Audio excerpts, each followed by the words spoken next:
তুমি আমাদেরকে দুনিয়ায় সৃষ্টি করেছো, কিন্তু দুনিয়ায় পাঠাইয়া তুমি আমাদেরকে দুনিয়া থেকে নিয়ে যাইছো। মুসা আলাইহিস সালাম বলেছেন যে আমাদেরকে দুনিয়ায় পাঠাইয়া কি জন্য আপনি দুনিয়া থেকে আমাদেরকে নিয়ে যাবেন? তখন আল্লাহ পাক রব্বুল আলামিন দিলেন, হে মুসা, যদি তোমরা দুনিয়ায় যাওয়ার পর যদি ইতিকাদ না করো, তাহলে তোমরা আমার সাথে সাক্ষাৎ করতে পারবে না। সুবহানাল্লাহ।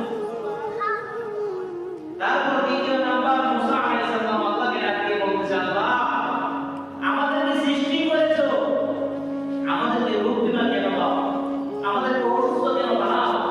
তখন আল্লাহ পাক রব্বুল আলামিন মুসা আলাইহিস সালামকে ডাকিয়ে বলতেছে, হে মুসা, তোমাদেরকে যদি অসুস্থ না বানায়, তোমাদেরকে যদি আমি রূপ দিবার না দেই, তাহলে তোমরা আমাকে ডাকবা না, তাহলে তোমরা আমাকে ডাকবা না। এবার মুসা আলাইহিস সালাম তৃতীয় নম্বর প্রশ্ন করলেন, আল্লাহ, আমাদেরকে দুনিয়ায় পাঠাইছেন, কিন্তু আমাদের অনেকের গরিব বানিয়েছে, অনেকের ধনী বানিয়েছে, টাকাওয়ালা বানিয়েছেন, কিন্তু সবাইকে যদি ধনী বানিয়ে দিতে কত ভালো আছে।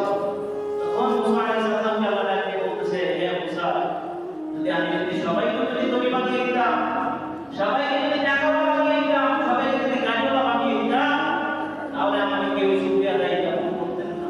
সুবহানাল্লাহ। আল্লাহ পাক রব্বুল আলামিন বললেন, কেউ আমার প্রতি শুকরিয়া আদায় করবে না, কেউ আমার প্রতি সন্তুষ্টি হবে না, তাই আমি গরিব ধনী মিক্স করে বানিয়েছি দুনিয়া। তারপর চার নম্বর, আল্লাহ পাক রব্বুল আলামিনের দরবারে বললেন, আল্লাহ, আপনি এত আনন্দ করে দুনিয়ায় পাঠাইলেন, এত মায়া করে বানাইলেন, এত দয়া করে বানাইলেন, আপনি জান্নাত বানাইলেন, জাহান্নাম কি জন্য বানাইলেন? জাহান্নাম যদি না থাকে কত ভালো হতো। তখন মুসা আলাইহিস সালামকে আল্লাহ পাক রব্বুল আলামিন ডাকতে বলেন, হে মুসা, যদি আমি জান্নাত জাহান্নাম যদি না বানাইতাম, জাহান্নাম যদি না বানাইতাম, তাহলে আমার আল্লাহ বই পড়বে না, কেউ আমাকে কেউ বই পড়বে না, আমাকে বই পড়ে কেউ ডাকবে না।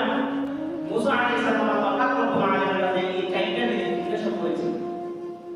এখন ভাবেন, আল্লাহ কত দয়ালু, যিনি আমাদেরকে এত মায়া করে সৃষ্টি করেছেন, এত মায়া করে আমাদেরকে নিজ হাতে বানিয়েছেন, উনি কি ইচ্ছাকৃতভাবে কি আমাদেরকে জাহান্নামে পাঠাইবেন? জাহান্নামে ইচ্ছাকৃতভাবে পাঠাইবেন। কারণ মা বলছেন অনেক মায়াবী দয়ালু আল্লাহ, ওনার রহমতের কোনো গল্প শেষ নেই, ওনার কথা হুকুম অনুযায়ী আমরা চলতে পারি না, যেই কারণে আমাদেরকে লাগাম করতে হয়, যেই কারণে আমাদের